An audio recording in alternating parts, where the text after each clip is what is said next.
Hello dear student, स्वागत है आप सभी का किरोशा नर्सिंग एकेडमी के ऑनलाइन डिजिटल प्लेटफॉर्म पर। मैं आज आप सबके सामने हाजिर हूं एक इम्पोर्टेंट पीवाईक्यू सेशन के साथ, जो बिल्कुल ओरिएंटेड रहने वाला है आपके नर्सिंग ट्यूटर एग्जाम से रिलेटेड और नर्सिंग एसोसिएटेड प्रोफेसर से रिलेटेड, जिसकी वैकेंसी आ चुकी है अलग अलग एम्स के अंदर, है ना। तो बात करते हैं कि कौन कौन से एम्स के अंदर किस किस पोस्ट पे आपकी नर्सिंग ट्यूटर की या एसोसिएट प्रोफेसर की वैकेंसी आ चुकी है। तो शुरू करते हैं हमारा आज का सेशन। और आज के सेशन के अंदर हम डिस्कस करेंगे कुछ इंपॉर्टेंट पीवाईक्यूज की, जो बिल्कुल आपके नर्सिंग ट्यूटर एग्जाम्स के अंदर आ चुके हैं। तो शुरुआत करते हैं आज के सेशन की। तो पहले देख लेते हैं हम कि कौन कौन से एम्स के अंदर क्या क्या वैकेंसी आ रखी है। तो पहले एम्स दिल्ली, है ना। एम्स दिल्ली के अंदर आपके एसोसिएट प्रोफेसर की वैकेंसी आ रखी है। एम्स मंगलगिरी के अंदर भी आपके एपी की वैकेंसी आ रखी है। इसके अलावा बात करें अभी लेटेस्ट के अंदर, तो जीआईएमसी नर्सिंग के अंदर नर्सिंग ट्यूटर की वैकेंसी आ रखी है। और इसके आगे अभी लेटेस्ट के अंदर एम्स गोरखपुर के अंदर जो है वो नर्सिंग ट्यूटर के पोस्ट पे आपकी वैकेंसी आने वाली है। तो नर्सिंग ट्यूटर एग्जाम से रिलेटेड सारे पीवाईक्यू, प्रीवियस ईयर क्वेश्चंस और इंपॉर्टेंट क्वेश्चंस जो भी आपके लिए इंपॉर्टेंट बनते हैं एग्जाम ओरिएंटेड ट्यूटर एग्जाम के लिए, वो सभी हम आपके यहाँ पे साथ डिस्कस करने वाले हैं आपके साथ, है ना। तो इसी के साथ शुरुआत करते हैं आज के सेशन की हमारे पहले क्वेश्चन के साथ। तो हर एक क्वेश्चन को आपको ध्यान से पढ़ना है, अच्छे से देखना है, रिकॉल करना है अपने प्रीवियस पढ़े हुए कंटेंट को, और अच्छे से इस क्वेश्चन का जवाब देना है और अच्छे से क्वेश्चन को सॉल्व करना है। तो शुरुआत करते हैं पहले क्वेश्चन के साथ। तो ध्यान से देखिए कि पहला क्वेश्चन हमारा क्या कहता है। तो देखते हैं पहला क्वेश्चन हमारा क्या कहता है। अच्छे से पढ़िए, चारों ऑप्शन को अच्छे से पढ़िए और अच्छे से जवाब दीजिए। तो पहला क्वेश्चन क्या कहता है। पहला क्वेश्चन कहता है tracheostomy is performed between which cartilages of trachea. किसकी बात कर रहा है, ट्रेकियोस्टोमी की। और क्या पूछ रहा है कि ट्रेकियोस्टोमी जो परफॉर्म की जाती है वो ट्रेकिया के विच कार्टिलेजेस के बिटवीन परफॉर्म की जाती है। तो ऑप्शन ए कहता है क्या फर्स्ट एंड सेकेंड कार्टिलेज के बीच। ऑप्शन बी कहता है क्या सेकेंड एंड थर्ड कार्टिलेज के बीच। ऑप्शन सी कहता है क्या थर्ड एंड फोर्थ कार्टिलेज के बीच। या ऑप्शन डी कहता है फोर्थ एंड फिफ्थ कार्टिलेज के बीच। तो क्वेश्चन को आपने अच्छे से पढ़ा होगा, अच्छे से समझ लिया होगा। तो जल्दी से इस क्वेश्चन का आंसर कीजिए, सोच लीजिए कि इस क्वेश्चन का सही आंसर, सही जवाब आपका क्या रहने वाला है। ठीक है, तब तक हम डिस्कस कर लेते हैं ट्रेकिया के बारे में थोड़ा सा और ट्रेकिया के कार्टिलेजेस के बारे में। तो जल्दी से जवाब दे दीजिए इस क्वेश्चन का। मैं ऐसी उम्मीद करता हूं कि इस क्वेश्चन का आंसर आपको पहले से पता होगा या इसके पीछे जो कंसेप्ट है वो भी आपको मालूम होगा। तो देखते हैं ट्रेकिया के बारे में। तो जब मैं बात करूं ट्रेकिया की, है ना, तो ट्रेकिया क्या होता है, एक पाइप लाइक स्ट्रक्चर होता है हमारे एयरवे के अंदर, है ना। और उसके अलावा क्या देखने को मिलता है, ट्रेकिया के आगे ब्रोंकाई और ब्रोंक्यूल्स देखने को मिलते हैं। क्या देखने को मिलते हैं, ट्रेकिया, है ना। तो ट्रेकिया की जब भी हम बात करते हैं तो ट्रेकिया के अंदर हमें क्या देखने को मिलता है, तो ट्रेकिया के अंदर हमें क्या देखने को मिलता है, सी शेप कार्टिलेजेस की रिंग्स देखने को मिलती है। क्या देखने को मिलता है, यहाँ पे कुछ सी शेप की क्या देखने को मिलती है, कार्टिलेजेस की रिंग्स देखने को मिलती है। क्या देखने को मिलती है, रिंग्स देखने को मिलती है। यानी ट्रेकिया किससे मिलके बना होता है, कार्टिलेजेस से। और कार्टिलेजेस की जो रिंग्स होती है उनका शेप क्या होता है, सी शेप होता है। अब अगला क्वेश्चन आपके लिए, ये पहला तो हो गया कि कार्टिलेजेस होती है, दूसरा क्या होगा, कार्टिलेजेस की शेप क्या होती है। तो आपको याद रखना है सी शेप की कार्टिलेजेस होती है। और आगे आपसे पूछा जाए कि ये नंबर में कितनी होती है, तो मैं आपको बता दूं कि 16 से 20 होती है नंबर में ये सी शेप कार्टिलेजेस ट्रेकिया के अंदर, है ना। तो बात करें किसकी, कार्टिलेजेस की। बात करें किसकी, कार्टिलेजेस की। कार्टिलेजेस का शेप क्या रहता है, तो कार्टिलेजेस का शेप रहता है आपका सी शेप। क्या रहता है, सी शेप। तो यहां क्या पाई जाती है ट्रेकिया के अंदर, तो ट्रेकिया के अंदर आपको क्या देखने को मिलेगा, तो ट्रेकिया के अंदर सी शेप कार्टिलेजिनियस रिंग्स देखने को मिलेगी। क्या देखने को मिलेगा, सी शेप कार्टिलेजिनियस रिंग्स देखने को मिलती है। क्या देखने को मिलती है, कार्टिलेजेस की सी शेप रिंग्स देखने को मिलती है। और ये रिंग्स नंबर में कितनी होती है ना, इन रिंग्स का नंबर कितना होता है, सी शेप रिंग्स जो होती है कार्टिलेजेस की वो नंबर में कितनी होती है। तो आपको याद रखना है नंबर में यह कितनी होती है, 16 से 20। यानी नंबर इनका क्या हो गया, 16 to 20। कितनी होती है नंबर में, 16 से 20 होती है। कितनी होती है, 16 से 20 होती है। अब क्वेश्चन हमसे क्या पूछ रहा है, क्वेश्चन हमसे पूछ रहा है ट्रैकियोस्टोमी के बारे में। किसके बारे में पूछ रहा है क्वेश्चन, क्वेश्चन पूछ रहा है ट्रैकियोस्टोमी के बारे में, है ना। तो ट्रैकियोस्टोमी के बारे में मैं आपको बता दूं कि ट्रैकियोस्टोमी जो हम परफॉर्म करते हैं, क्या करते हैं, ट्रैकियोस्टोमी। तो ये ट्रैकियोस्टोमी कहाँ करते हैं, तो जल्दी से आप बता दीजिए कि ट्रैकियोस्टोमी कहाँ करते हैं, है ना। तो बात करें किसकी, ट्रैकियोस्टोमी की, बात करें किसकी, ट्रैकियोस्टोमी की। ट्रैकियोस्टोमी से आप समझते हैं इसके नाम में ही क्या लगा हुआ है, टोमी लगा हुआ है ना, ऑस्टोमी लगा हुआ है। ऑस्टोमी का मतलब क्या होता है, मतलब क्रिएटिंग ओपनिंग। क्या करते हैं हम लोग इसके अंदर, क्रिएटिंग ओपनिंग, यानी एक इंसिजन लगाते हैं, उसके अंदर क्या करते हैं, opening, creating opening in trachea. क्या करते हैं, क्रिएटिंग ओपनिंग इन ट्रैकिया, यानी ट्रैकिया के अंदर क्या करते हैं, हम नेक रीजन के ऊपर इंसिजन लगा के एक ओपनिंग क्रिएट करते हैं, और उस ओपनिंग के अंदर क्या इंसर्ट करते हैं, टीटी ट्यूब, है ना। ट्रैकियोस्टोमी ट्यूब हम इंसर्ट करते हैं, क्या करते हैं, ट्रैकियोस्टोमी ट्यूब इंसर्ट करते हैं टू मेंटेन पेटेंट एयरवे, है ना। क्या करना है हमें, पेशेंट का एयरवे पेटेंट रखना है, तो उसके लिए ट्रैकियोस्टोमी परफॉर्म करते हैं, है ना। अब पूछा रहा है हमसे कि ट्रैकियोस्टोमी की जो लोकेशन होती है वो क्या रहती है ना, कि कौन सी कार्टिलेजेस के बिटवीन जो है ट्रैकियोस्टोमी को परफॉर्म किया जाता है ना। ट्रैकियोस्टोमी का पर्पस मैंने आपको बता दिया, टू मेंटेन पेटेंट एयरवे। क्या करना है, टू मेंटेन पेटेंट एयरवे, क्या करना है, एयरवे को पेटेंट करना, ठीक है।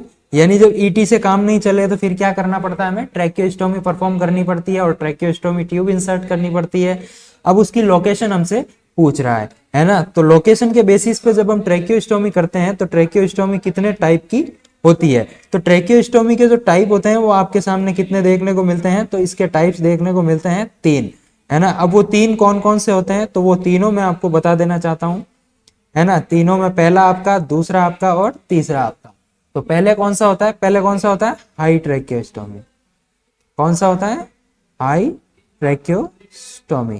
क्या होता है, हाई ट्रैकियोस्टोमी। दूसरा क्या होता है, मोस्ट कॉमनली जो किया जाता है, मिडल, है ना। दूसरा कौन सा होता है, मोस्ट कॉमनली जो परफॉर्म किया जाता है, जो मिडल होता है ना। और तीसरे में कौन सा होता है, लोअर ट्रैकियोस्टोमी। कौन सी होती है, लोअर ट्रैकियोस्टोमी। कौन सी होती है, लोअर ट्रैकियोस्टोमी। इन तीनों की लोकेशन मैं आपको बता देता हूं कि ये तीनों जो है कहाँ कहाँ परफॉर्म की जाती है। तो आपकी जो फर्स्ट कार्टिलेजिनियस रिंग्स है ना, कौन सी वाली, फर्स्ट कार्टिलेजिनियस रिंग्स और सेकंड के बीच में, है ना, फर्स्ट और सेकंड के बीच में जो होता है वो उसको क्या बोलते हैं, हाई ट्रैकियोस्टोमी। वही मिडल और मोस्ट कॉमनली जो परफॉर्म की जाती है वो कौन सी होती है, वो होती है सेकंड टू थर्ड रिंग के बिटवीन, है ना।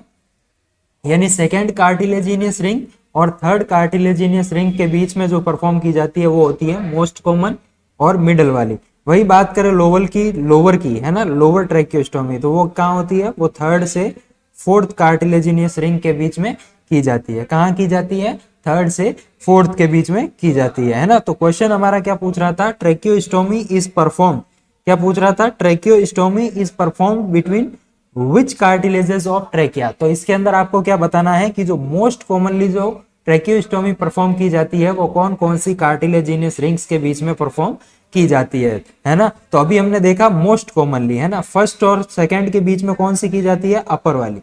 फर्स्ट और सेकंड के बीच में कौन सी की जाती है, अपर वाली। थर्ड और फोर्थ में कौन सी होती है, लोअर ट्रैकियोस्टोमी। कौन सी होती है, लोअर ट्रैकियोस्टोमी। और सेकंड और थर्ड के बीच में कौन सी होती है, तो वो होती है मोस्ट कॉमनली ट्रैकियोस्टोमी की जो साइट होती है वो कौन सी होती है, between second and third cartilaginous ring, है ना। तो इस क्वेश्चन का आंसर आपका क्या चला जाएगा, तो इस क्वेश्चन का आंसर आपका क्या चला जाएगा, जल्दी से जवाब दे दीजिए, है ना। तो हमें इस क्वेश्चन के अंदर जवाब क्या रहने वाला है, वो रहने वाला है जो मोस्ट कॉमनली परफॉर्म किया जाता है। और मोस्ट कॉमनली क्या परफॉर्म किया जाता है, ट्रैकियोस्टोमी जो होता है वो सेकंड और थर्ड कार्टिलेजिनस रिंग के बिटवीन परफॉर्म किया जाता है ना। तो करेक्ट आंसर क्या आपका क्या होना चाहिए, करेक्ट आंसर आपका होना चाहिए ऑप्शन नंबर बी। क्या होना चाहिए, ऑप्शन नंबर बी, यानी सेकंड एंड थर्ड रिंग के बिटवीन जो है मोस्ट कॉमनली ट्रैकियोस्टोमी जो है वो परफॉर्म किया जाता है। तो यहाँ से 3 क्वेश्चन मैंने आपको बता दिए कि ट्रैकिया के अंदर रिंग्स कितनी होती है, उन रिंग्स का शेप क्या रहता है,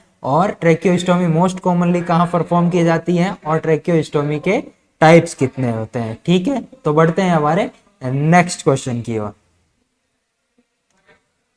तो नेक्स्ट क्वेश्चन हमारा क्या कहता है। ध्यान से पढ़िए इस क्वेश्चन को, हर एक क्वेश्चन को आपको 2 बार पढ़ना है और अच्छे से जवाब देना है। तो क्वेश्चन हमारा क्या कहता है, क्वेश्चन हमारा कहता है largest nerve in the human body is, है ना, यानी ह्यूमन बॉडी के अंदर ऑल ओवर लार्जेस्ट नर्व जो होती है वो कौन सी होती है।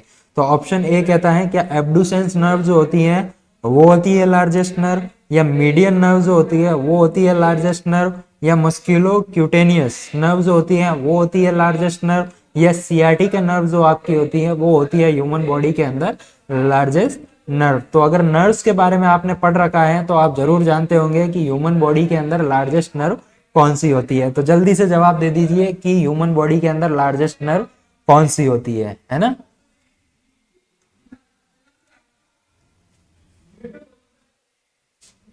तो कौन सी होती है largest nerve in human body, है ना।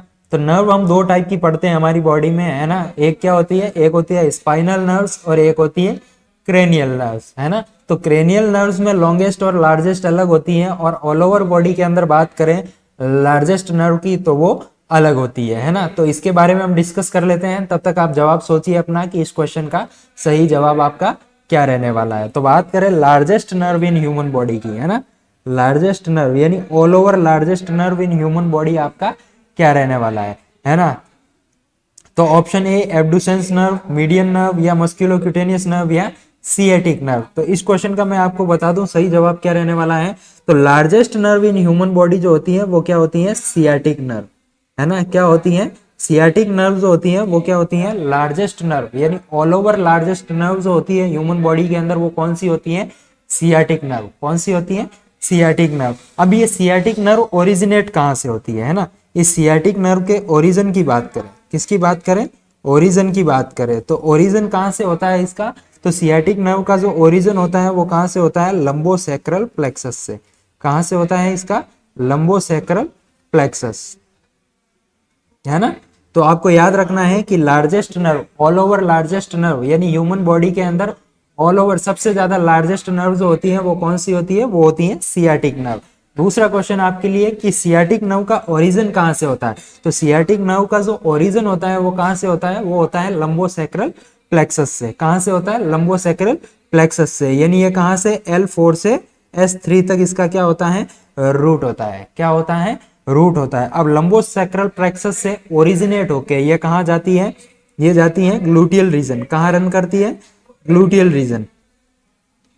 लंबोसेक्रल प्लेक्सस से ग्लूटियल रीजन, और ग्लूटियल रीजन से आके कहाँ जाती है, पोस्टीरियर थाई के अंदर। कहाँ जाती है, पोस्टीरियर थाई के अंदर जाती है ना। पोस्टीरियरली यानी थाई के पोस्टीरियर पार्ट से होके ये निकलती है ना। लंबोसेक्रल प्लेक्सस से होते हुए ग्लूटियल रीजन से, हिप के ग्लूटियल रीजन से निकलते हुए आगे कहाँ जाती है, पोस्टीरियर थाई से नी की तरफ जाती है। कहाँ जाती है, पोस्टीरियर थाई से नी की तरफ जाती है। अब जब ये नी के पास चली जाती है ना, कहाँ चली जाती है, नी, यहां से कहाँ चली जाती है, नी के पोस्टीरियर में, ठीक है। अब बिलो नी, है ना, यानी कि जैसे ही ये नी से नीचे जाती है तो इसकी क्या स्टार्ट हो जाती है, ब्रांचिंग।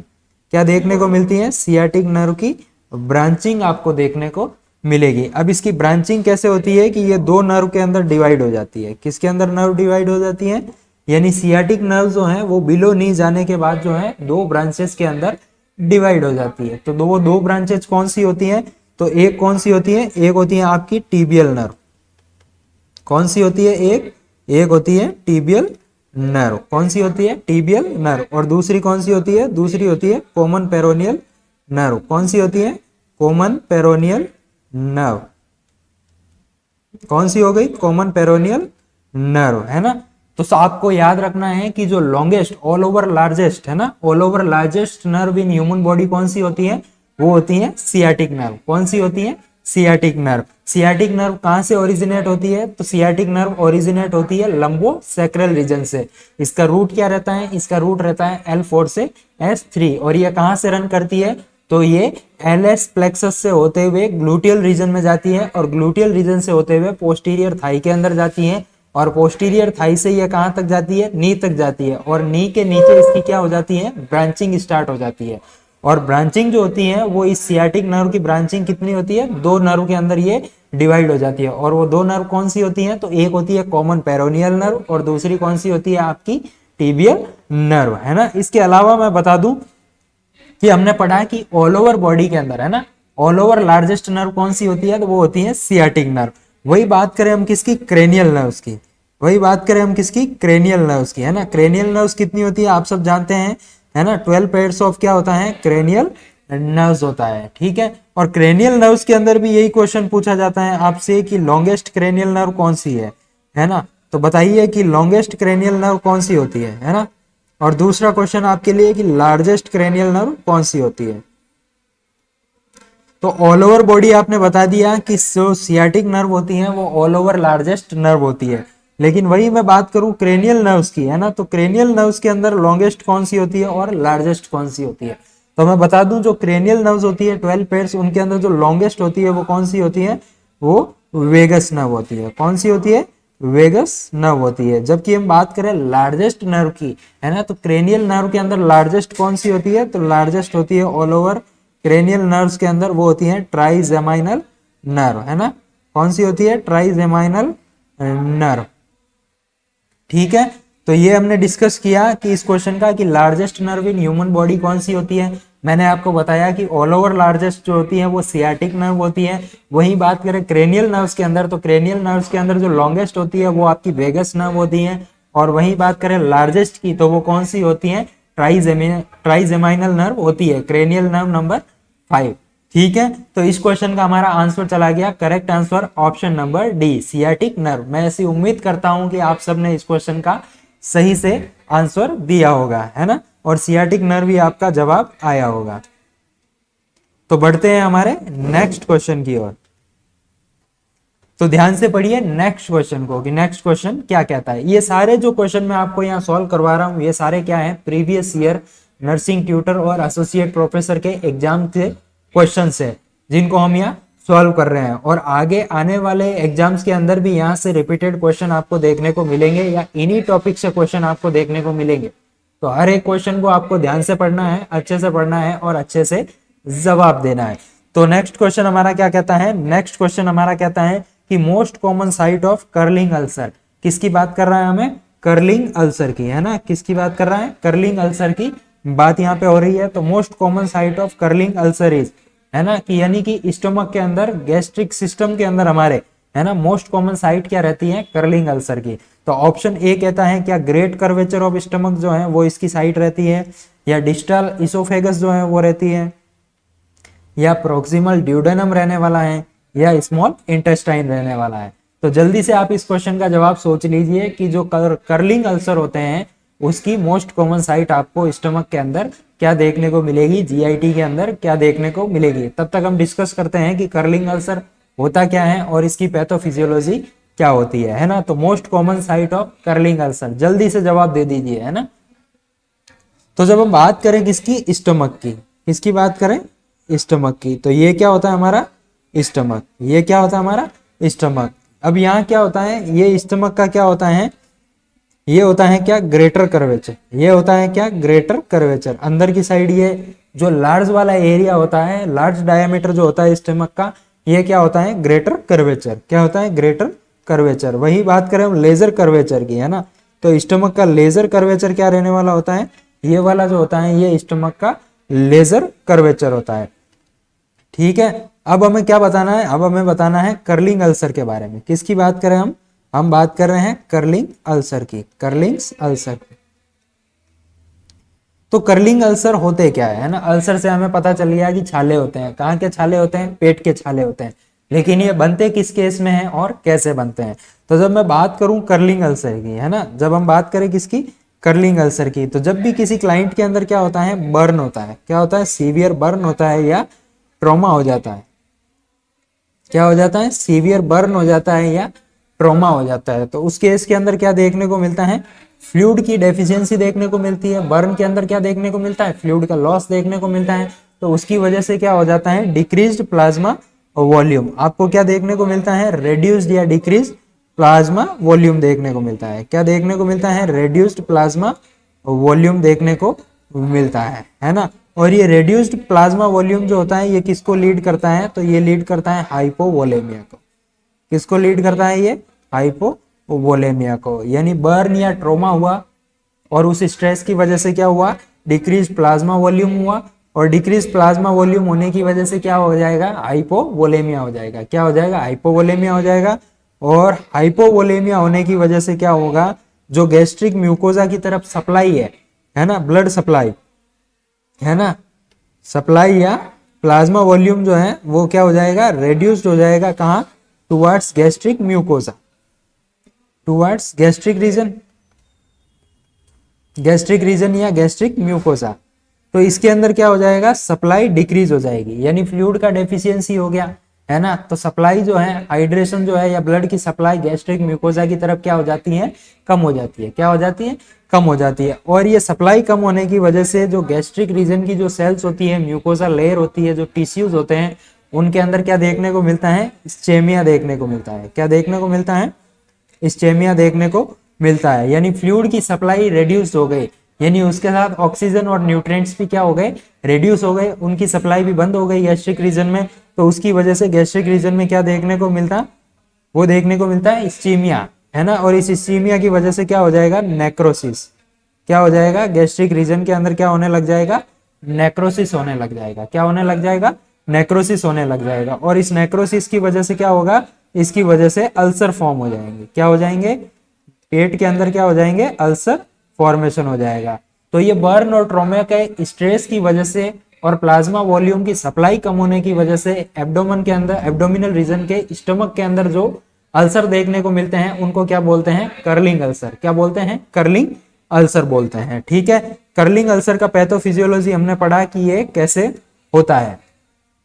ठीक है, तो एक क्वेश्चन तो आपके सामने क्लियर हो गया कि कर्लिंग अल्सर, है ना, कर्लिंग अल्सर फॉर्म कैसे होते हैं और कहाँ ये फॉर्म होते हैं और किस केस में होते हैं। ठीक है, तो यदि आपसे पूछा जाए कर्लिंग अल्सर, है ना, कर्लिंग अल्सर आपको कहाँ देखने को मिलते हैं, तो बर्न के केस में। कहाँ देखने को मिलते हैं, बर्न के केस में देखने को मिलते हैं। अब आपसे पूछ रहा था कि मोस्ट कॉमन साइट क्या होती है इस कर्लिंग अल्सर की, है ना। तो आपको याद रखना है हमेशा कि जो मोस्ट कॉमन साइट होती है कर्लिंग अल्सर की, वो आपकी क्या रहती है, वो आपका जो ये स्मॉल कर्वेचर है, क्या है, ये जो स्मॉल कर्वेचर है हमारे स्टमक का, ये जो स्मॉल कर्वेचर है ना, लेजर कर्वेचर, ये वाला क्या रहता है, मोस्ट कॉमन साइट रहती है कर्लिंग अल्सर की, है ना।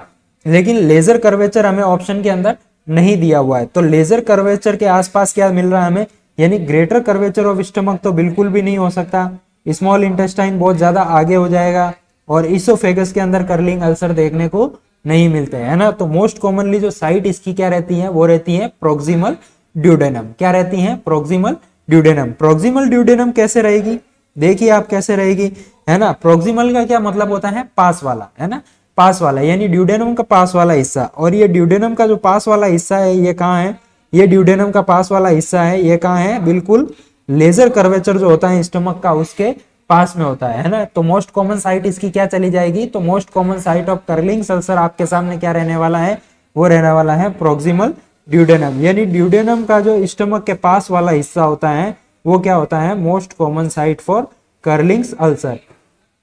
तो यहां से आपने समझा कि कर्लिंग अल्सर क्या होता है, उसकी मोस्ट कॉमन साइट क्या होती है और उसकी पैथोफिजियोलॉजी क्या होती है, और ये आपको बर्न के केस में देखने को मिलता है। तो मैं ऐसी उम्मीद करता हूं कि इस सवाल का जवाब आपको पहले से पता होगा और आपने बिल्कुल सही जवाब दिया होगा, है ना। तो इस क्वेश्चन का करेक्ट आंसर हमारा चला गया option number C, proximal duodenum is the, है ना, या lesser curvature of stomach is the most common site for curling ulcer, and curling ulcer is found in, curling ulcer is found in burn patient, है ना, इन burn case. Okay, तो बढ़ते हैं next question की ओर। Next question हमारा क्या कहता है, तो नेक्स्ट क्वेश्चन हमारा क्या कहता है, ध्यान से पढ़िए नेक्स्ट क्वेश्चन को कि नेक्स्ट क्वेश्चन हमारा कहना क्या चाहता है। तो नेक्स्ट क्वेश्चन हमारा कहता है सक्कस एंटेरिकस इज द, है ना, कि सक्कस एंटेरिकस क्या है ना।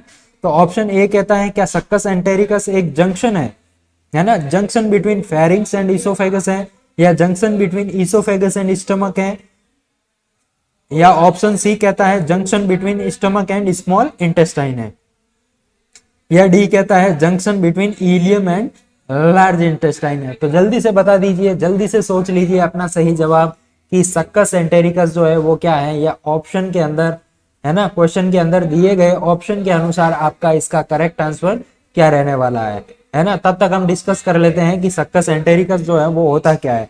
तो आप लोग जल्दी से जवाब दीजिएगा इस क्वेश्चन का कि इस क्वेश्चन का आपका आंसर क्या रहने वाला है।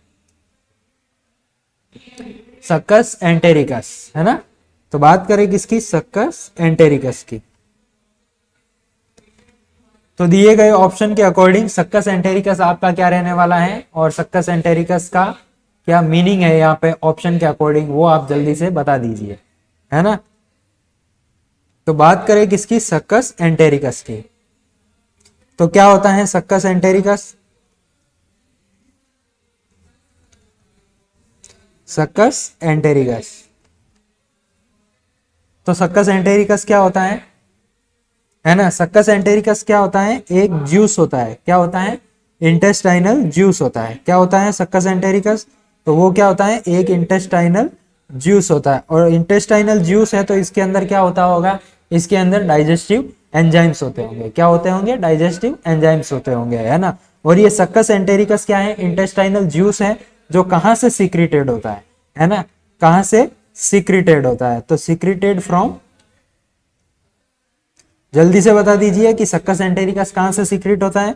तो सक्कस एंटेरिकस आपका कहां से सीक्रेट होता है, सीक्रेटेड फ्रॉम स्मॉल इंटेस्टाइन। कहां से होता है, स्मॉल इंटेस्टाइन। कहां से सीक्रेट होता है, स्मॉल इंटेस्टाइन। और स्मॉल इंटेस्टाइन के अंदर कहां से सीक्रेट होता है, तो स्मॉल इंटेस्टाइन के अंदर क्या होती है, म्यूकोजल ग्लैंड्स होती है। क्या होती है, म्यूकोजल ग्लैंड्स होती है। कहाँ होती है, म्यूकोजल ग्लैंड्स होती है म्यूकोसा के अंदर, वहां से ये सीक्रेट्स होता है। कहां से होता है, सीक्रेट्स होता है। और इस म्यूकोसा के अंदर क्या पाए जाते हैं, क्रिप्ट्स ऑफ लाइबरकोन्स। कहां से होता है, क्रिप्ट्स, है ना, क्रिप्ट्स ऑफ लाइबरकोन्स।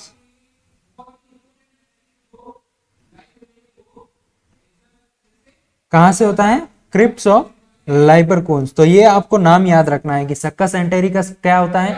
सक्कस एंटेरिकस एक इंटेस्टाइनल ज्यूस होता है जो कहां से सीक्रेट होता है, स्मॉल इंटेस्टाइन से सीक्रेट होता है। और स्मॉल इंटेस्टाइन के अंदर कहां से सीक्रेट होता है, तो स्मॉल इंटेस्टाइन के अंदर क्या होती है, कुछ स्पेसिफिक सेल्स होती है, कुछ ग्लैंड्स होती है, जिनको हम क्या नाम देते हैं, उनको हम नाम देते हैं क्रिप्ट्स ऑफ लाइबरकोन्स। क्या नाम देते हैं, क्रिप्ट्स ऑफ लाइबरकोन्स। और यहां से क्या सीक्रेट होता है, सक्कस एंटेरिकस, है ना। अब सक्कस एंटेरिकस जो होता है, इसकी मोस्ट एक्टिव साइट क्या होती है ना। इसकी जो मोस्ट एक्टिव साइट होती है, मोस्ट कॉमन कह लो या मोस्ट एक्टिव साइट जो होती है इसकी, वो क्या रहने वाली है, मोस्ट एक्टिव साइट। यानी सक्कस एंटेरिकस को सीक्रेट करने की मोस्ट एक्टिव साइट कहां से होती है, या सबसे ज्यादा मात्रा के अंदर जो है सक्कस एंटेरिकस कहां से बनता है। तो इसकी जो मोस्ट कॉमन या मोस्ट एक्टिव साइट होती है वो कौन सी होती है, तो वो होती है जंक्शन, है ना। कौन सा एनाटॉमिकल रीजन होता है, वो होता है junction of stomach and small intestine. कहां से होती है, junction of stomach and small intestine.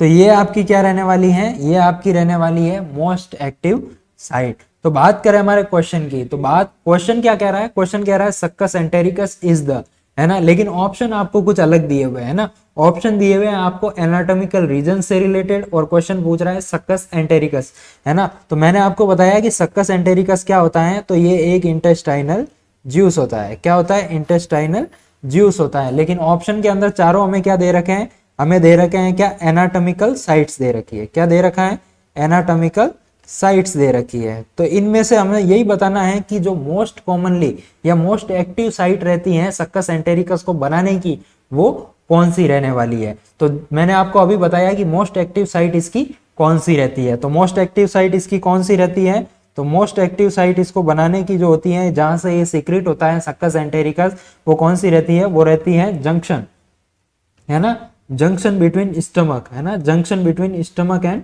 Small intestine. तो ये रहा ऑप्शन सी के अंदर कि इसकी जो मोस्ट एक्टिव साइट होती है सक्कस एंटेरिकस के सीक्रेशन की और प्रोडक्शन की, वो कौन सी रहती है, तो वो रहती है junction between stomach and small intestine. तो करेक्ट आंसर क्या चला गया आपका, ऑप्शन नंबर सी। तो आपको याद रखना है कि सक्कस एंटेरिकस की मोस्ट एक्टिव साइट कौन सी होती है, तो वो junction between stomach and small intestine होता है ना। तो बढ़ते हैं हमारे नेक्स्ट क्वेश्चन की ओर। तो नेक्स्ट आप देखिए कि नर्सिंग ट्यूटर, है ना, फैकल्टी अपकमिंग एग्जाम जो है वो AIIMS Delhi, AIIMS Rajkot, AIIMS Bathinda, AIIMS Mangalagiri, GIMC, है ना। और कहाँ रहने वाली है आपकी एम्स गोरखपुर के अंदर, और आपका कहाँ मिलने वाला है एम्स गोरखपुर। इसकी भी अभी लेटेस्ट के अंदर क्या हो गई है, एक नर्सिंग ट्यूटर की वैकेंसी आने वाली है या आ रही है, तो है ना। तो इसके अकॉर्डिंग किरोशा आपके लिए क्या कर सकता है ना, इसके रिगार्डिंग किरोशा आपके लिए क्या कर रहा है, तो किरोशा के पास किरोशा की जो नर्सिंग ट्यूटर की रिलेटेड एक बुक है ना। इस बुक के अंदर आपको क्या मिलने वाला है, इस बुक के अंदर आपको 1500 यानी 1500 प्रीवियस ईयर क्वेश्चंस अलग अलग एम्स के जो ट्यूटर एग्जाम होते हैं उनके आपको मिलने वाले हैं। साथ ही किरोशा नर्सिंग एकेडमी के ऐप पे आपको इनके 1500 क्वेश्चंस के क्या मिलने वाले हैं, सॉल्यूशन मिलने वाले हैं। ठीक है, इसके अलावा एम्स नर्सिंग ट्यूटर की जो टेस्ट सीरीज है, क्या है, टेस्ट सीरीज है ना, वो आपके लिए आ गई है ना, जिसकी प्राइस पहले 999 थी, लेकिन 15 नवंबर तक जो है इसको ऑफर में रखा गया है। इसका जो डिस्काउंट ऑफर है उसके अकॉर्डिंग आपको इसकी प्राइस देखने को मिलेगी ओनली 499 रुपीज। तो जिन लोगों को भी नर्सिंग ट्यूटर की तैयारी करनी है वो किरोशा नर्सिंग एकेडमी के साथ जुड़ सकते हैं, ये बुक बाय कर सकते हैं किरोशा की, जिसके अंदर आपको 1500 प्रीवियस ईयर क्वेश्चंस मिलेंगे विद सॉल्यूशन। इसके अलावा किरोशा नर्सिंग एकेडमी के ऐप पे आपको टेस्ट सीरीज मिल जाएगी, और इसके अलावा किरोशा नर्सिंग एकेडमी आपके लिए लेकर आ रहा है रिकॉर्डेड बैच, है ना, नर्सिंग ट्यूटर के लिए रिकॉर्डेड बैच, जिसकी वैलिडिटी आपको मिलने वाली है 6 मंथ की। कितने मंथ की, 6 मंथ की, यानी अराउंड 40 डेज के अंदर आप इसको एक बार कंप्लीट कर सकते हैं इस कोर्स को। ठीक है, तो जो भी इंटरेस्टेड हो वो किरोशा नर्सिंग एकेडमी के ऐप को डाउनलोड करके बाय कर सकते हैं, और किरोशा नर्सिंग एकेडमी से ये बुक भी बाय कर सकते हैं। आपके इंटरेस्ट पे है, अगर आप इंटरेस्टेड हैं तो। बढ़ते हैं नेक्स्ट क्वेश्चन की ओर, तो ध्यान से पढ़िए नेक्स्ट क्वेश्चन, है ना। नेक्स्ट क्वेश्चन हमारा क्या कहता है, तो देखिए नेक्स्ट क्वेश्चन हमारा क्या कहता है। तो नेक्स्ट क्वेश्चन क्या कहता है, the serous membrane that lines the lungs surface is called, है ना, कि जो लंग्स की सरफेस को लाइन करती है या कवरिंग देती है ना, वो मेम्ब्रेन कौन सी है, वो सीरस मेम्ब्रेन कौन सी है जो लंग्स की सरफेस को कवर करके रखती है। तो ऑप्शन ए कहता है क्या पेराइटल प्लूरा होती है, ऑप्शन बी कहता है क्या विस्कस पेरिटोनियम होती है, ऑप्शन सी कहता है क्या विसरल प्लूरा होती है, ऑप्शन डी कहता है क्या पेरिटोनियल प्लूरा होती है। तो जल्दी से इस क्वेश्चन का जवाब दे दीजिए, है ना, कि जो सीरस मेम्ब्रेन होती है जो लंग्स की सरफेस को कवर करती है या लाइन करके रखती है उसका नाम क्या रहने वाला है। तो जल्दी से आप इसका जवाब सोचिए और अच्छे से जवाब दीजिए, तब तक हम डिस्कस कर लेते हैं लंग्स की लेयर के बारे में, है ना। तो जैसा कि हम सब जानते हैं कि ये क्या होता है हमारा ट्रेकिया, है ना, ये क्या होता है ब्रोंकाई, है ना, और इसके आगे छोटी छोटी ब्रांच जो बनती है वो क्या होती हैं, वो होती हैं आपकी ब्रोंक्यूल्स, वो क्या होती हैं आपकी ब्रोंक्यूल्स होती हैं, है ना। और इस ब्रोंक्यूल्स से क्या होता है, इस ब्रोंक्यूल्स के आगे क्या अटैच्ड होता है, एल्वियोलाई होते हैं, है ना, बलून लाइक स्ट्रक्चर, इलास्टिक जो क्या करती है एयर एक्सचेंज का काम करती है, उनको क्या बोलते हैं, एल्वियोलाई बोलते हैं, यानी ट्रेकिया, ब्रोंकाई, ब्रोंक्यूल्स और एल्वियोलाई। अब हमसे क्या पूछ रहे हैं कि वो सीरस लाइन कौन सी है जो क्या करती है इस लंग्स को कवर करके रखती है ना। तो हम सब जानते हैं कि फेफड़ों को जो कवर करने वाली कवरिंग होती है वो कौन कौन सी होती है, तो वो 2 कवरिंग होती है। कौन सी होती है, 2 कवरिंग होती है। कितनी कवरिंग होती है, 2 कवरिंग होती है। अब वो 2 कवरिंग कौन कौन सी होती है ना, तो ये रही दूसरी कवरिंग, है ना। एक क्या हो गई, एक आउटर हो गई और एक इनर हो गई। क्या हो गया, एक आउटर हो गई और एक इनर हो गई, है ना। ये क्या हो गया, आपके फेफड़े हो गए, है ना। तो हमें ये पूछ रहा है कि serous membrane that lines the lung surface, तो जल्दी से जवाब दे दीजिए कि दिए गए ऑप्शंस में से ये सीरस मेम्ब्रेन कौन सी होती है जो लंग्स को लाइन करके रखती है। तब तक मैं आपको बता दूं, है ना, कि ये कौन सी होती है, ये आउटर होती है। ये कौन सी होती है, ये आउटर लेयर होती है। और ये ब्लू कलर की जो है ये कौन सी होती है, इनर लेयर होती है जो लंग्स को कवर करके रखती है। और लंग्स कहाँ है, इसके अंदर है। इसके अंदर का जो पोर्शन है वो क्या है, लंग्स है, यानी एल्वियोलाई और ब्रोंक्यूल्स, है ना। इस सिस्टम को कवर करती है एक इनर लाइन और एक आउटर लाइन। अब ये जो आउटर वाली होती है इसको हम क्या बोलते हैं, है ना। तो ये दोनों लेयर होती है, इनको कॉमनली तो बोलते हैं हम प्लूरा। क्या बोलते हैं, प्लूरा। अब ये जो आउटर वाली होती है इसको क्या बोलते हैं, आउटर वाली जो होती है इसको बोलते हैं पेराइटल प्लूरा। क्या बोलते हैं, आउटर लेयर कौन सी होती है, आउटर लेयर होती है पेराइटल प्लूरा। कौन सी होती है, पेराइटल प्लूरा। वहीं जो इनर लाइन होती है वो कौन सी होती है, वो कौन सी होती है, वो आपकी होती है विसरल प्लूरा। कौन सी होती है, विसरल प्लूरा। कौन सी होती है, विसरल प्लूरा। तो आपको याद रखना है कि जो लंग्स की जो कवरिंग होती है उसको कितनी लेयर कवर करके रखती है, तो 2 लेयर उसको लंग्स को कवर करके रखती है, एक इनर और एक आउटर। तो आउटर वाली जो होती है उसको हमने क्या नाम दिया, उसको नाम दिया हमने पेराइटल प्लूरा, है ना। इनर वाली जो होती है वो कौन सी होती है, विसरल प्लूरा। तो क्वेश्चन आपसे पूछ रहा है कि लंग्स को जो सीरस मेम्ब्रेन कवर करके रखती है वो कौन सी है ना। तो जल्दी से जवाब दे दीजिए कि कौन सी लेयर आएगी इनमें से, है ना। तो ऑप्शन ए कहता है पेराइटल प्लूरा, ऑप्शन बी कहता है विस्कस पेरिटोनियम, ऑप्शन सी कहता है विसरल प्लूरा और ऑप्शन डी कहता है पेरिटोनियल प्लूरा। तो ऑप्शन डी जो है पेरिटोनियल प्लूरा है ना, पेरिटोनियम के ऊपर प्लूरा नहीं होती है। प्लूरा लेयर कहाँ होती है, वो लंग्स को कवर करके रखती है। पेरिटोनियल अलग चीज है, पेरिटोनियम अलग चीज है ना। तो ये ऑप्शन हमारा बाहर हो गया। बी ऑप्शन कह रहा था विस्कस पेरिटोनियम, तो विस्कस पेरिटोनियम ये भी पेरिटोनियल से रिलेटेड है, तो ये भी क्या है हमारा आंसर नहीं हो सकता, है ना। तो पीछे 2 ही ऑप्शन बचे, हमने 2 ही लेयर पढ़ी, है ना, एक पेराइटल प्लूरा और एक विसरल प्लूरा। अब हमें इसमें से सीरस मेम्ब्रेन पूछ रहा है जो लंग्स की सरफेस को लाइन करता है ना। तो इन दोनों में से कौन सा जाएगा, है ना। 2 हमने एलिमिनेट कर दिया, अब इन दोनों में से कौन सा जाएगा। तो कवरिंग तो दोनों होती है, लेकिन जो लंग्स की सरफेस को, है ना, लंग्स की सरफेस कौन सी होती है, ये अंदर वाली होती है, और इसको कवर कौन करती है, तो इसको कवर करके रखती है विसरल प्लूरा।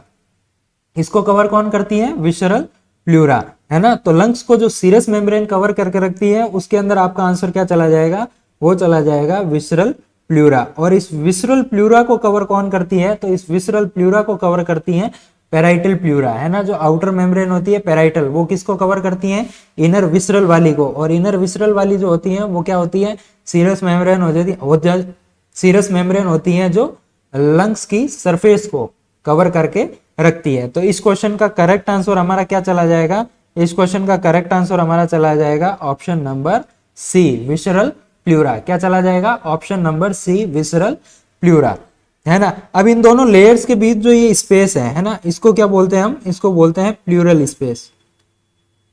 इसको क्या बोलते हैं हम, इसको बोलते हैं प्लूरल स्पेस। क्या बोलते हैं, प्लूरल स्पेस, है ना। तो इस क्वेश्चन का आपका करेक्ट आंसर चला गया option number C visceral pleura. तो बढ़ते हैं आगे हमारे नेक्स्ट क्वेश्चन की ओर। तो बताइए नेक्स्ट क्वेश्चन हमारा क्या कहता है, जल्दी से पढ़ लीजिए, इसको 2 बार पढ़ लीजिए और आराम से आंसर दीजिए कि इस क्वेश्चन का आंसर क्या रहने वाला है।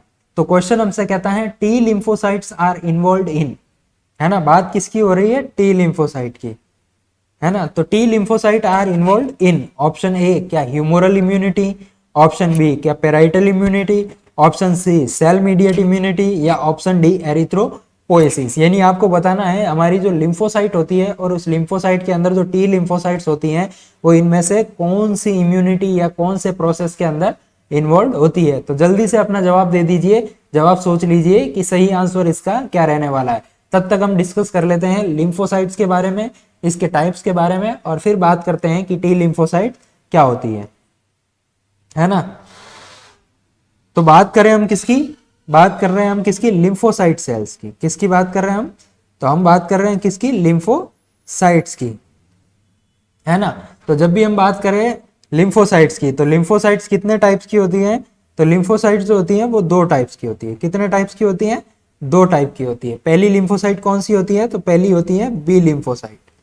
कौन सी होती है, बी लिम्फोसाइट्स। दूसरी आपकी कौन सी होती है, टी लिम्फोसाइट्स, जिसके बारे में हमें क्वेश्चन पूछा गया है ना। तो अब आप बताइए जल्दी से कि बी लिम्फोसाइट्स का काम क्या होता है हमारी बॉडी में, है ना। बी लिम्फोसाइट्स क्या करती है ना। तो बी लिम्फोसाइट्स क्या करती है, तो बी लिम्फोसाइट्स आपके लिए क्या करती है, एंटीबॉडीज का फॉर्मेशन करती है। क्या करती है, एंटीबॉडीज का फॉर्मेशन करती है ना। हमारे इम्यून सिस्टम का पार्ट होती है ना। लिम्फोसाइट्स क्या करती है, हमारे इम्यून सिस्टम का पार्ट होती है। लिम्फोसाइट्स 2 टाइप की हो गई, बी लिम्फोसाइट, टी लिम्फोसाइट। अब जो बी लिम्फोसाइट है वो क्या करती है, एंटीबॉडीज फॉर्मेशन करती है। क्या करती है, एंटीबॉडीज फॉर्मेशन करवाती है हमारी बॉडी में। वहीं बात करें टी लिम्फोसाइट की, तो टी लिम्फोसाइट क्या करती है, टी लिम्फोसाइट आपकी एंटीबॉडी नहीं बना के वो क्या करवाती है, वो आपको सेल्यूलर इम्यूनिटी प्रोवाइड करती है। क्या करवाती है, सेल्यूलर इम्यूनिटी प्रोवाइड करवाती है। क्या प्रोवाइड करवाती है, सेल्यूलर इम्यूनिटी प्रोवाइड करवाती है। ठीक है, अब ये सेल्यूलर इम्यूनिटी तो हम देख लेंगे। अब हम बात करते हैं किसकी, टाइप्स की, है ना। टाइप्स किसके, टी लिम्फोसाइट के, है ना। पहले हमने लिम्फोसाइट के टाइप देखे बी और टी। अब मैं बता रहा हूं कि बी का काम क्या था, एंटीबॉडी फॉर्मेशन, टी का काम क्या था, सेल्यूलर इम्यूनिटी प्रोवाइड करना। ठीक है, अब ये जो लिम्फोसाइट होती है टी लिम्फोसाइट है ना, इस टी लिम्फोसाइट के टाइप्स कितने होते हैं, ये जो टी लिम्फोसाइट्स होती हैं इस टी लिम्फोसाइट के टाइप कितने होते हैं। तो जब बात करें टी लिम्फोसाइट्स के टाइप की है ना, तो ये वैसे तो ज्यादा टाइप की होती है, मेनली मैं आपको 3 टाइप की बता रहा हूं है ना, कि 3 टाइप की जो बी लिम्फोसाइट होती है वो कौन कौन सी होती है ना। तो पहली हमारे सामने कौन सी आती है, टी हेल्पर। कौन सी आती है, टी हेल्पर, यानी टी लिम्फोसाइट का पहला टाइप टी हेल्पर। दूसरी कौन सी आ गई, टी किलर, टी किलर या टी साइटोटॉक्सिक है ना। तो आपको दोनों याद रखना है, टी साइटोटॉक्सिक या टी किलर। ये क्या हो गया, लिम्फोसाइट, टी लिम्फोसाइट का दूसरा टाइप। और वही तीसरा टाइप क्या होता है इसका, वो होता है एनके सेल्स। क्या होता है, एनके सेल्स यानी नेचुरल किलर सेल्स। क्या होता है, नेचुरल किलर सेल्स। इसके आगे मैं आपको बता दूं कि टी हेल्पर जो होता है इसी को किस नाम से जाना जाता है, तो इसी को किस नाम से जाना जाता है, CD4 के नाम से। किस नाम से जाना जाता है, CD4। जो एड्स के पेशेंट के अंदर, HIV के पेशेंट के अंदर हम चेक करते हैं ना CD4 का लेवल, तो वो CD4 क्या होती है, वो टी लिम्फोसाइट का एक टाइप होती है। और CD4 कौन सी वाली टी लिम्फोसाइट होती है, तो वो होती है टी हेल्पर वाली। कौन सी होती है, टी हेल्पर वाली। वही बात करें टी साइटोटॉक्सिक या टी किलर की है ना, टी साइटोटॉक्सिक या टी किलर की है ना, तो ये किस नाम से है, तो इसका दूसरा नाम है CD8 है ना। CD8 सेल्स जो होती है वो क्या होती है, साइटोटॉक्सिक सेल्स होती है। और आगे क्या आ गई, एनके सेल्स। एनके सेल्स यानी नेचुरल किलर सेल्स। कौन सी, नेचुरल किलर सेल्स। ओके, तो ये हमने बी और टी के बारे में पढ़ा कि बी लिम्फोसाइट क्या है और टी लिम्फोसाइट क्या होती है ना। तो हमने देखा कि बी लिम्फोसाइट जो थी वो एंटीबॉडी प्रोड्यूस कर रही थी, और टी लिम्फोसाइट क्या कर रही थी, टी लिम्फोसाइट आपका सेल्यूलर इम्यूनिटी प्रोवाइड कर रही थी है ना। तो क्वेश्चन हमसे यही पूछ रहा है, इन्वॉल्व इन, यानी टी लिम्फोसाइट इनमें से किसके अंदर इन्वॉल्व होती है। तो ये आपकी जो ह्यूमोरल इम्यूनिटी होती है, कौन सी, ह्यूमोरल इम्यूनिटी, ये क्या होती है, ये एंटीबॉडी मीडिएटेड होती है। कौन सी होती है, एंटीबॉडी मीडिएटेड होती है। तो इसके अंदर रोल किसका रहने वाला है, तो एंटीबॉडी मीडिएटेड कौन सी सेल्स प्रोवाइड करेगी, तो वो बी लिम्फोसाइट करेगी है ना। बी लिम्फोसाइट क्यों करेगी, क्योंकि बी लिम्फोसाइट जो है वो एंटीबॉडीज बनाने का काम करती है। ठीक है, पेराइटल इम्यूनिटी जैसा कुछ नहीं होता। एरिथ्रोपोइसिस यानी फॉर्मेशन ऑफ ब्लड सेल्स या आरबीसी है ना, क्या बोलते हैं इसको, फॉर्मेशन ऑफ आरबीसीस। एरिथ्रोपोइसिस क्या है, फॉर्मेशन ऑफ आरबीसीस है ना। तो इसके अंदर तो इसका काम नहीं है टी लिम्फोसाइट का है ना, पेराइटल इम्यूनिटी जैसी कोई इम्यूनिटी होती नहीं है ना। और ऑप्शन सी क्या कह रहा है, सेल मीडिएट इम्यूनिटी है ना। तो मैंने अभी आपको बताया कि जो सेल मीडिएटेड इम्यूनिटी होती है वो किसका फंक्शन होता है, वो फंक्शन होता है किसका, लिम्फोसाइट्स का है ना, किसका, लिम्फोसाइट्स का। और लिम्फोसाइट में से भी कौन सी वाली, तो वो रहने वाली है आपकी टी लिम्फोसाइट्स का। तो करेक्ट आंसर क्या चला जाएगा कि टी लिम्फोसाइट जो है वो कौन से काम के अंदर, कौन से प्रोसेस के अंदर इन्वॉल्व होती हैं, तो वो इन्वॉल्व होती हैं सेल मीडिएटेड इम्यूनिटी के अंदर। किसके अंदर, सेल मीडिएटेड इम्यूनिटी के अंदर। ठीक है, तो इस क्वेश्चन का correct answer option number C, T lymphocytes involved in cell mediated immunity.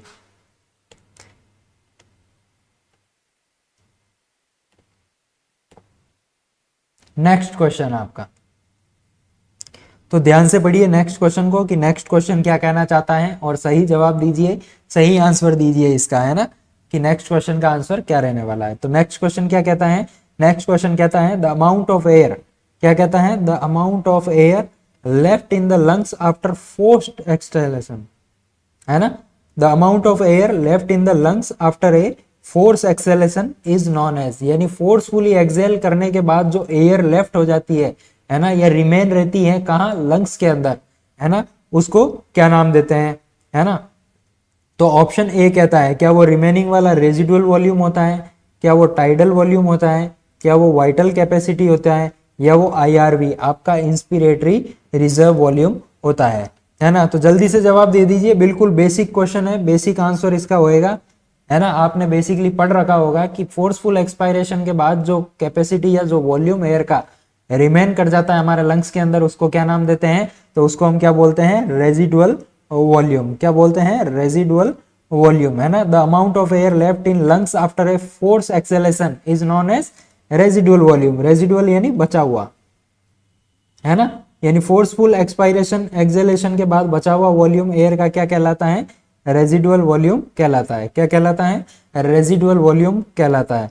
ठीक है, अब ये रेजिडुअल वॉल्यूम की मतलब मात्रा कितनी होती है ना, अगर इसको मेजर करें तो कितनी होगी, है ना। तो मैं बता दूं, रेजिडुअल वॉल्यूम की जो नॉर्मल रेंज होती है वो मेल के अंदर अलग होती है और फीमेल के अंदर अलग होती है। क्या होता है? मेल के अंदर डिफरेंट और फीमेल के अंदर डिफरेंट, है ना। तो मेल के अंदर कितनी होती है, जल्दी से बता दीजिए, मेल के अंदर कितनी होती है ना। तो मेल के अंदर ये कितनी रहने वाली है? 1200 ml। कितनी रहने वाली है? 1200 ml। यानी रेजिडुअल वॉल्यूम एक नॉर्मल मेल के अंदर कितना होता है? वो होता है 1200 ml। वही बात करें फीमेल के अंदर तो उसके अंदर कितना पाया जाता है? 1000 ml। यानी 1000 मिलीलीटर किसके अंदर? फीमेल के अंदर, और 1200 मिलीलीटर किसके अंदर? एक मेल के अंदर। ठीक है, तो ये क्या हो गया? बचा हुआ वॉल्यूम क्या हो गया? Residual volume. क्या हो गया? Residual volume. तो क्वेश्चन का आंसर क्या चला गया? Option number A, residual volume. बढ़ते हैं हमारे नेक्स्ट क्वेश्चन की ओर।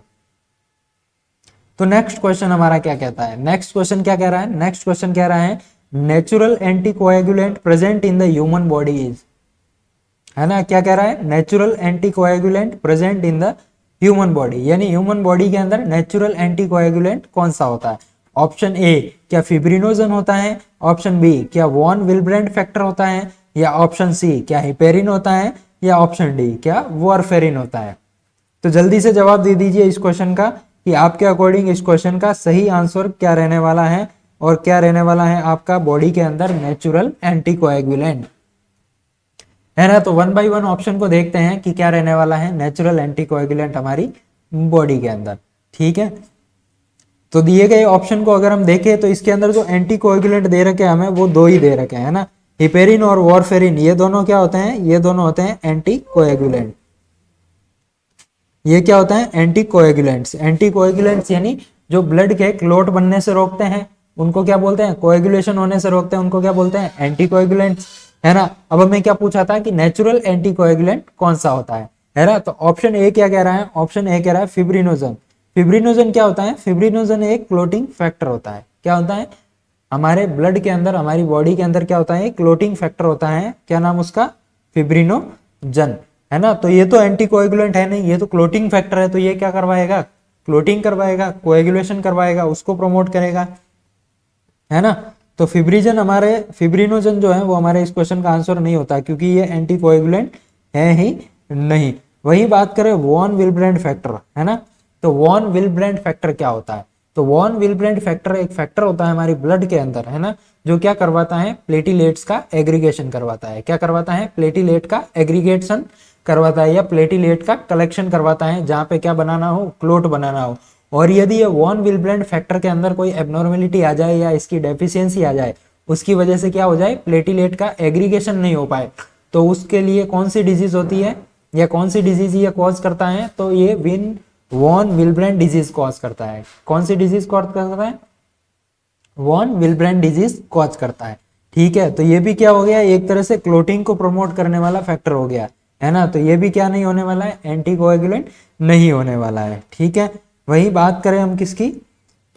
एंटीकोएगुलेंट्स की, है ना। तो एंटीकोएगुलेंट्स में तो जो हिपेरिन होता है ये क्या होता है? Natural anticoagulants. क्या होता है? ये क्या होता है? नेचुरल एंटीकोएगुलेंट होता है, क्योंकि ये क्या होता है? ह्यूमन बॉडी के अंदर बनता है, हमारी बॉडी के अंदर बनता है। और कहाँ से बनता है? तो ये कहाँ से सीक्रेट होता है, या कौन सी सेल्स इसको बनाती है हमारी बॉडी के अंदर? तो हमारी जो बेजोफिल्स होती है, कौन सी होती है? बेजोफिल्स होती है। एक तो हमारी बेजोफिल सेल्स, और एक कौन सी होती है? म्यूकोसा सेल्स, है ना, म्यूकोस सेल्स।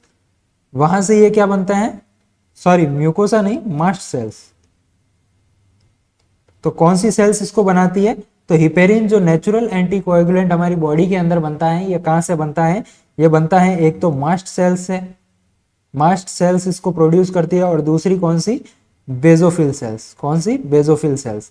तो ये दोनों सेल्स क्या करती हैं? यहाँ से हिपेरिन का प्रोडक्शन होता है, सिक्रेशन होता है। और हिपेरिन क्या है? नेचुरल एंटीकोएगुलेंट है, जो हमारी बॉडी के अंदर बनता है या सीक्रेट होता है। ठीक है, वही बात करें हम किसकी? ऑप्शन नंबर डी हमारा, है ना, वॉरफेरिन। ये भी क्या है? एक एंटीकोएगुलेंट है। ये भी क्या है? एंटीकोएगुलेंट है, लेकिन ये क्या है? नेचुरल नहीं है। क्या नहीं है? नेचुरल एंटीकोएगुलेंट नहीं है, ये हमारी बॉडी के अंदर नहीं बनता है। अब यहाँ से दो क्वेश्चन आपसे पूछे जा सकते हैं एग्जाम पॉइंट ऑफ व्यू से कि इन दोनों का एंटीडोट क्या होता है ना। यानी ये जो एंटीकोएगुलेंट्स होते हैं हिपेरिन और वॉरफेरिन, इनके एंटीडोट्स क्या होता है, तो जल्दी से बता दीजिए इनके एंटीडोट्स क्या रहने वाले हैं। हिपेरिन का एंटीडोट क्या रहने वाला है और वॉरफेरिन का एंटीडोट क्या रहने वाला है। ये सरकारी क्वेश्चन है, हर एग्जाम के अंदर लगभग पूछा जाता है एंटीडोट का एक क्वेश्चन, और उसमें हिपेरिन और वॉरफेरिन मोस्टली आ ही जाता है। तो मैं आपको बता दूं कि हिपेरिन का जो आपका एंटीडोट रहने वाला है वो क्या रहने वाला है, वो रहने वाला है प्रोटामाइन सल्फेट। क्या रहने वाला है, प्रोटामाइन सल्फेट। क्या रहने वाला है, प्रोटामाइन सल्फेट। किसका एंटीडोट होता है, हिपेरिन का। ठीक है, वही अगर हम बात करें वॉरफेरिन की, तो वॉरफेरिन का एंटीडोट क्या होता है, वॉरफेरिन का एंटीडोट होता है विटामिन के। क्या होता है, विटामिन के। तो दोनों आपको याद रखना है, विटामिन के किसका एंटीडोट और प्रोटामाइन सल्फेट किसका एंटीडोट। और क्वेश्चन हमसे क्या पूछ रहा था, क्वेश्चन हमसे पूछ रहा था कि natural anticoagulant present in human body. तो नेचुरल एंटीकोएगुलेंट कौन सा हो गया, हिपेरिन हो गया। हिपेरिन का एंटीडोट क्या हो गया, प्रोटामाइन सल्फेट हो गया, है ना। और क्या हो गया, हिपेरिन जो है नेचुरल एंटीकोएगुलेंट है, और कहाँ से सीक्रेट होता है, तो ये हमारी बॉडी के अंदर जो मास्ट सेल्स होती है और बेजोफिल सेल्स होती है वो क्या करती हैं, हिपेरिन का सिक्रेशन करती है या प्रोडक्शन करती है। तो इस क्वेश्चन का आंसर ऑप्शन नंबर सी है ना। ये क्वेश्चन तो आपने बड़ी आसानी से कर दिया होगा और इसका सही जवाब दिया होगा। तो बढ़ते हैं हमारे नेक्स्ट क्वेश्चन की ओर। तो नेक्स्ट मैंने आपको बता दिया कि नर्सिंग ट्यूटर और एसोसिएट प्रोफेसर एग्जाम के लिए किरोशा आपके लिए लेकर आ रहा है एक बुक, है ना, जिसके अंदर आपको मिलने वाले हैं कितने 1500, है ना, कितने 1500 PYQs प्रीवियस ईयर क्वेश्चंस जो किसी न किसी नर्सिंग ट्यूटर और प्रोफेसर एग्जाम के अंदर आ चुके हैं। वही दूसरी ओर आपको मिलने वाला है किरोशा की तरफ से, किरोशा के ऐप पे टेस्ट सीरीज, है ना। इस टेस्ट सीरीज का प्राइस आपका रहने वाला है ओनली 499, और ये 499 वाला ऑफर जो है ये आपके पास सिर्फ 15 नवंबर 2025 तक रहने वाला है। तो जो भी लोग इंटरेस्टेड है नर्सिंग ट्यूटर एग्जाम की या एसोसिएट प्रोफेसर एग्जाम की तैयारी करना चाहते हैं वो किरोशा से जुड़ सकते हैं। किरोशा ऐप को डाउनलोड करके वहां से टेस्ट सीरीज परचेज कर सकते हैं और बुक ऑर्डर कर सकते हैं। तो बढ़ते हैं नेक्स्ट। तो नेक्स्ट क्वेश्चन क्या कहता है हमारा, तो नेक्स्ट क्वेश्चन को देखिए, ध्यान से पढ़िए। नेक्स्ट क्वेश्चन कहता है कि dumping syndrome which may result in abdominal discomfort, है ना। किसकी बात हो रही है, डंपिंग सिंड्रोम की। तो dumping syndrome which may result in abdominal discomfort and rapid bowel evacuation is common after. यानी डंपिंग सिंड्रोम की जो कंडीशन होती है जिसके अंदर क्या देखने को मिलता है, एब्डोमिनल डिस्कम्फर्ट देखने को मिलता है और बाउल इवैक्यूएशन। बाउल इवैक्यूएशन यानी कि जो है बाउल एम्पटिंग की फ्रीक्वेंसी बढ़ जाती है ना, कि जल्दी जल्दी से जो है पेशेंट को क्या होता है, बाउल इवैक्यूएशन होता है और बाउल एम्पटी होता रहता है। इज कॉमन आफ्टर, यानी डंपिंग सिंड्रोम की ये जो कंडीशन है ये कॉमनली कब आपको या किसके बाद आपको देखने को मिलती है। तो ऑप्शन के अंदर क्या दिया हुआ है, कोलोन रिसेक्शन के बाद देखने को मिलता है, या एनास्टोमोसिस ऑफ स्मॉल इंटेस्टाइन के बाद देखने को मिलता है, या गैस्ट्रेक्टोमी के बाद देखने को मिलता है, या कोलोस्टोमी के बाद देखने को मिलता है। तो जल्दी से आप अपना जवाब दे दीजिए कि दिए गए ऑप्शन में से कौन से प्रोसीजर के बाद जो है आपको डंपिंग सिंड्रोम देखने को मिलता है ना। तो जल्दी से आप जवाब दीजिए, तब तक हम डिस्कस करते हैं डंपिंग सिंड्रोम के बारे में, है ना।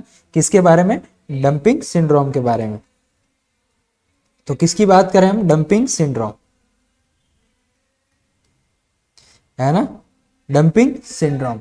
तो डंपिंग सिंड्रोम को और किस नाम से जानते हैं, तो डंपिंग सिंड्रोम को और किस नाम से जानते हैं, इसको जानते हैं मॉल एब्जॉर्प्शन सिंड्रोम।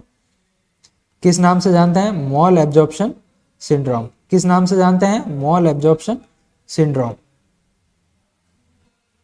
है ना। अब इस मॉल एब्जॉर्प्शन सिंड्रोम के अंदर और डंपिंग सिंड्रोम के अंदर होता क्या है ना। तो इसके अंदर क्या देखने को मिलता है, डंपिंग देखने को मिलती है ना। क्या देखने को मिलता है, डंपिंग देखने को मिलती है।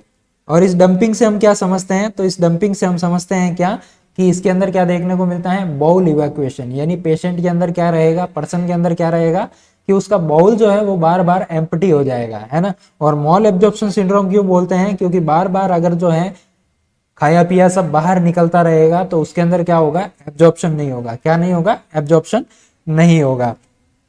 तो जब मैं बात करूं इस डंपिंग की, है ना, तो ये डंपिंग दो टाइप से देखने को मिलती है ना। एक कौन सी होती है, अर्ली वाली, और एक कौन सी होती है, लेट वाली। है ना, कौन सी, अर्ली वाली और लेट वाली, है ना, यानी अर्ली डंपिंग सिंड्रोम और लेट डंपिंग सिंड्रोम। तो अर्ली वाला कौन सा होता है, तो अर्ली वाला जो होता है वो कहाँ होता है, वो अप टू 30 मिनट्स, है ना, यानी खाना खाने के बाद अप टू 30 मिनट्स, है ना, विद इन 30 मिनट्स के अंदर जो जो डंपिंग देखने को मिलती है उसको क्या बोलते हैं, उसको बोलते हैं अर्ली डंपिंग सिंड्रोम, है ना, और अप टू 3 आवर्स, है ना, यानी आप इसको कैसे कह सकते हैं कि 1 to 3 आवर्स, है ना, 1 to 3 आवर्स, यानी आधे घंटे के अंदर अंदर जो बाउल इवाक्यूएशन और डंपिंग सिंड्रोम के सिम्टम्स देखने को मिलते हैं वो क्या है, अर्ली, है ना, विद इन 30 मिनट वाले अर्ली, और विद इन 3 आवर्स यानी 30 मिनट से 1 आवर से लगा के 3 आवर के अंदर कौन सी होती है, वो होता है लेट डंपिंग सिंड्रोम या लेट डंपिंग, है ना। अब इसके साइन क्या हो रहे हैं, तो साइन हमने देखा कि क्या होगा, एब्डोमिनल डिस्कम्फर्ट होगा, और क्या होगा, रैपिड बाउल इवाक्यूएशन होगा, और इससे रिलेटेड और भी अदर सिम्टम्स आएंगे, है ना। तो अब हमें पूछा था कि कौन से प्रोसीजर के बाद जो है क्या देखने को मिलता है, हमें डंपिंग सिंड्रोम एक क्लाइंट के अंदर देखने को मिलता है। तो हम एक प्रोसीजर पढ़ते हैं, क्या, गैस्ट्रेक्टोमी, क्या पढ़ते हैं, गैस्ट्रेक्टोमी, क्या पढ़ते हैं, गैस्ट्रेक्टोमी। अब इस गैस्ट्रेक्टोमी के अंदर हम क्या करते हैं कि गैस्ट्रिक रीजन का क्या करते हैं, रिसेक्शन करते हैं, और क्या करते हैं, एनास्टोमोसिस करते हैं, क्या करते हैं, गैस्ट्रिक रिसेक्शन, क्या करते हैं, गैस्ट्रिक रिसेक्शन करते हैं, और क्या करते हैं, एनास्टोमोसिस, यानी कुछ हिस्से को काट के उसे क्या होते हैं, अगले हिस्से के साथ जोड़ देते हैं, यानी रिसेक्शन एंड एनास्टोमोसिस। ये किसके अंदर किया जाता है, गैस्ट्रेक्टोमी के अंदर किया जाता है। अब ये जो गैस्ट्रेक्टोमी आपकी होती है, ये गैस्ट्रेक्टोमी कितने टाइप की होती है ना, तो इस गैस्ट्रेक्टोमी के टाइप्स होते हैं कि ये गैस्ट्रेक्टोमी सर्जरी जो होती है ये 2 टाइप की होती है। कितने टाइप की होती है, 2 टाइप की होती है। कितने टाइप की होती है, 2 टाइप की होती है। अब ये 2 टाइप कौन कौन से होते हैं, तो गैस्ट्रेक्टोमी के 2 टाइप्स कौन से होते हैं, तो गैस्ट्रेक्टोमी के 2 टाइप्स होते हैं। एक होता है बिलरोथ 1, कौन सा होता है, बिलरोथ फर्स्ट। वही दूसरा कौन सा होता है, वही दूसरा होता है बिलरोथ सेकंड। कौन सा होता है, बिलरोथ सेकंड। यानी गैस्ट्रेक्टोमी का दूसरा नाम क्या हो गया, बिलरोथ सर्जरी। और ये बिलरोथ सर्जरी कितने टाइप की होती है, 2 टाइप की होती है। पहली कौन सी हो गई, बिलरोथ फर्स्ट एंड बिलरोथ सेकंड, ठीक है। अब ये बिलरोथ फर्स्ट और बिलरोथ सेकंड के अंदर क्या होता है ना, तो बिलरोथ फर्स्ट को किस नाम से जानते हैं, और बिलरोथ सेकंड को किस नाम से जानते हैं, है ना। तो ये जो बिलरोथ फर्स्ट होता है इसको और किस नाम से जानते हैं, इसको जानते हैं गैस्ट्रोड्यूडेनोस्टोमी। किस नाम से जानते हैं, गैस्ट्रोड्यूडेनोस्टोमी। किस नाम से जानते हैं, गैस्ट्रोड्यूडेनोस्टोमी या बिलरोथ फर्स्ट। और दूसरा हमारे सामने क्या हो गया, बिलरोथ सेकंड, या इसी को किस नाम से जानते हैं, तो इसको जानते हैं किस नाम से, गैस्ट्रोजेजुनोस्टोमी।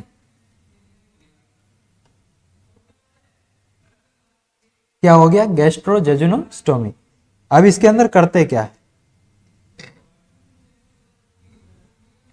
तो इसके अंदर क्या करते हैं, गैस्ट्रोड्यूडेनोस्टोमी के अंदर क्या करते हैं कि गैस्ट्रिक रीजन का पार्ट रिसेक्ट करके और जो बचा हुआ पार्ट है उसको किसके साथ जोड़ देते हैं, उसको ड्यूडेनम के साथ जोड़ देते हैं। किसके साथ, ड्यूडेनम के साथ। वही बात करें गैस्ट्रोजेजुनोस्टोमी, इसके अंदर क्या होता है, स्टोमक का अफेक्टेड पार्ट को क्या करते हैं, रिसेक्ट कर देते हैं, और बचे हुए पार्ट को किसके साथ जोड़ देते हैं, जेजुनम के साथ जोड़ देते हैं। डायरेक्टली किसके साथ जोड़ देते हैं, जेजुनम के साथ जोड़ देते हैं। तो वो क्या हो गया, गैस्ट्रोजेजुनोस्टोमी, है ना। तो हमने दोनों चीजें पढ़ ली। डंपिंग सिंड्रोम किसका कॉम्प्लिकेशन है, तो डंपिंग सिंड्रोम गैस्ट्रेक्टोमी का कॉम्प्लिकेशन है। गैस्ट्रेक्टोमी कितने टाइप की होती है, और डंपिंग सिंड्रोम अर्ली कौन सा होता है और लेट कौन सा होता है, ये चीजें हमने पढ़ ली, ठीक है। अब क्वेश्चन क्या कह रहा है कि dumping syndrome which may result in abdominal discomfort and rapid bowel evacuation is common after, यानी जो डंपिंग सिंड्रोम है वो किसका कॉम्प्लिकेशन है, तो वो आपका गैस्ट्रेक्टोमी का कॉम्प्लिकेशन है। किसका कॉम्प्लिकेशन है, गैस्ट्रेक्टोमी का कॉम्प्लिकेशन है। और गैस्ट्रेक्टोमी कितने टाइप की होती है, 2 टाइप की होती है ना, बिलरोथ 1 और बिलरोथ सेकंड। तो इस क्वेश्चन का करेक्ट आंसर हमारा क्या चला जाएगा कि गैस्ट्रेक्टोमी के बाद क्या देखने को मिलता है, ये कॉम्प्लिकेशन देखने को मिलता है डंपिंग सिंड्रोम। क्या देखने को मिलता है, डंपिंग सिंड्रोम देखने को मिलता है। तो ये था हमारे आज के सेशन का लास्ट क्वेश्चन। आई होप कि आपका आज का जो ये सेशन हमने किया है ये आपके लिए बहुत ही बेनिफिशियल रहेगा। आपको यहाँ से कुछ ना कुछ नया सीखने को मिलेगा, या जो आपने सीख रखा है उसके लिए रिवीजन के लिए ये काफी बेहतर साबित होगा, है ना। तो ये जो है ये प्रीवियस ईयर क्वेश्चंस है जो आपको आने वाले सेशंस के अंदर, आने वाले एग्जाम्स के अंदर देखने को मिलेंगे और काफी आपके लिए काफी बेनिफिशियल और फायदेमंद साबित होंगे। ठीक है, तो ऐसे ही जुड़े रहिएगा, बने रहिएगा किरोशा एकेडमी के साथ, है ना। Thank you very much.